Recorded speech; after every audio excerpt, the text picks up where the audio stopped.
everybody, I'm Severely Mame, and today I wanted to show you how to do a quick and easy hairstyle from the 1940s. I've shown you how I style different wigs and hair pieces in the past. I'll link a card up here to my last video where I showed you how I made this piece and a poodle bang, and originally I was going to show you how I made a bumper bang out of a ponytail. Now I realized that kind of deserved a video of its own, so that's what I wanted to show you today. Now, to do a ponytail into a bumper bang, there's two different methods I'm going to show you here. And there's probably more ways to go about it, but these are the two I find quickest and easiest. Now, in the last video, I had roller set it wet and was hoping to style it in that one, but it hadn't dried in time. The hair is longer and it only had about, I don't know, maybe 8 to 12 hours from when I rolled it to dry, and for thick, long, dense hair, that wasn't enough. So I let it dry, and this is the final result. It is a classic 1940s bumper bang, a la Carmen Miranda.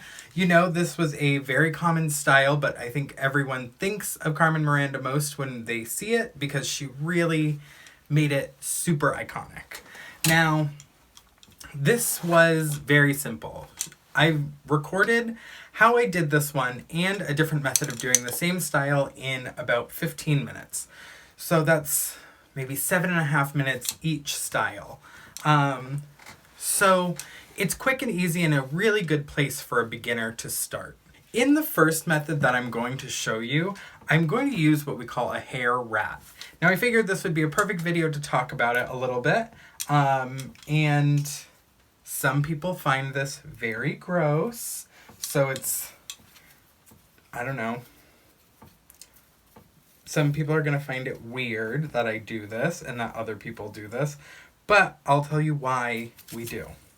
So, I collect and save all of the hair out of my hairbrush, you know, that falls out of my head. When I'm brushing it, they say we lose like 100 hairs a day or something to that effect. I don't know if that's actually true, but I've been told it enough by hairstylists when I feel like my hair is falling out that I just tell myself it's true no matter what. So when I'm brushing my hair, I have actually like 3 or 4 hairbrushes right now, but I always have one that I only use on my actual hair, not wigs or anything like that. And when I'm doing it, every couple weeks, I take the hair out of the hairbrush. I know, like I said, this is gross, but my hair isn't usually notably dirty. This is just like hair that falls out, you know. It kind of comes off the brush like this, depending on how much hair you lose. We all know I had to make a wig because of hair loss, so yeah, I collected it. It kind of comes off the brush like this. You can just pull it apart and fluff it a little bit. Now I understand you find this gross. And if you do, that's totally fine. You can always take like alcohol on in a sprayer and kind of like give it a spritz.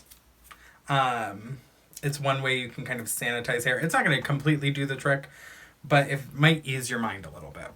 And if it makes the hair a little like dry and kind of not brittle, but easier to cling to itself, that's great because that's what you want. So you want to take the hair from your brushes, kind of fluff it into a big piece. And what you want in the end is, for this style especially, but you might, use it for others in the future too.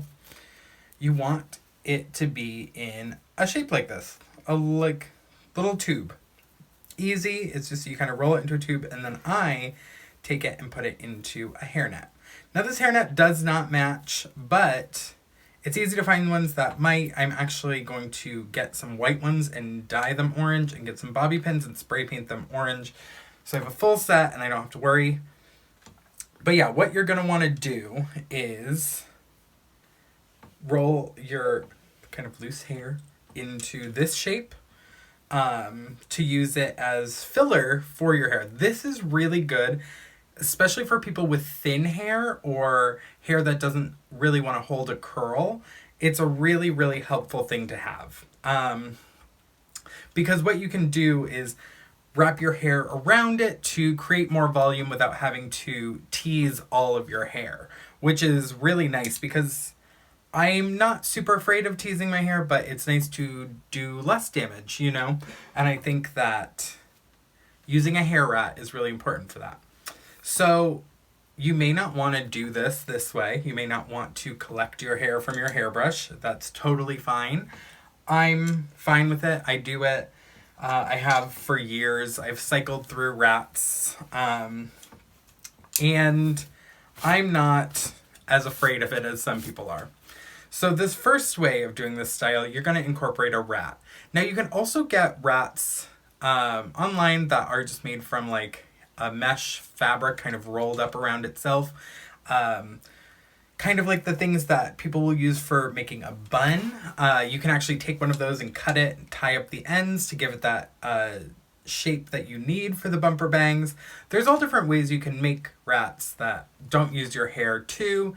If you guys want to see a video where I show you how to make some different kinds of rats, let me know down in the comments, and that's something I can do because they're super helpful to have, especially for vintage styling. So there's all kinds of ways that you can use rats, but today I'm specifically talking about bumper bangs. So you can watch me here utilize the rat to make this bumper bang style.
Now that you've seen me create this style with a rat, I feel like that method is really good for people with thinner hair or hair with not very much texture.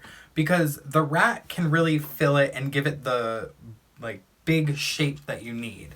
Now for someone who has like curly or thick hair, the next method is going to be better maybe for you, because you probably don't need a rat if it's long, thick, and has texture. But sometimes if you want to be real quick, you can use that method. I like to, as you saw, curl this piece, which is a ponytail. And you can do this with the ponytail on your head. You know, you could just pull the ponytail, like pull all of your hair up to the top, put it into a ponytail, and then proceed with the second method of styling, which I wet set this. You could heat set it, whatever your method of curling you prefer.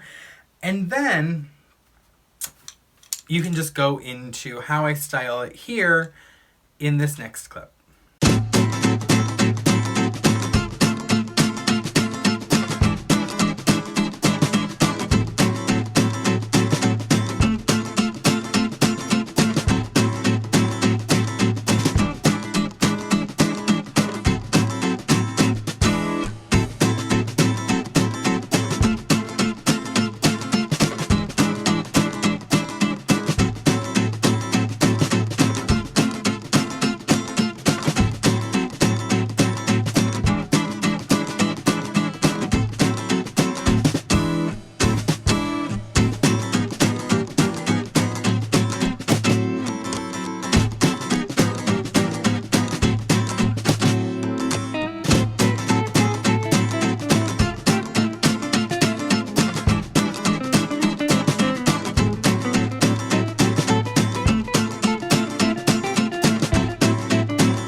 It's extremely simple, and I know I make it look easier than it probably is. I have been doing this for a long time, over 10 years. Even before I was styling hair for myself, I was styling my friends' hair and, you know, helping them find vintage clothes and all of that kind of stuff. So I have years on some newcomers, But it's something you can pick up fairly quickly, and this is a nice, great starter style.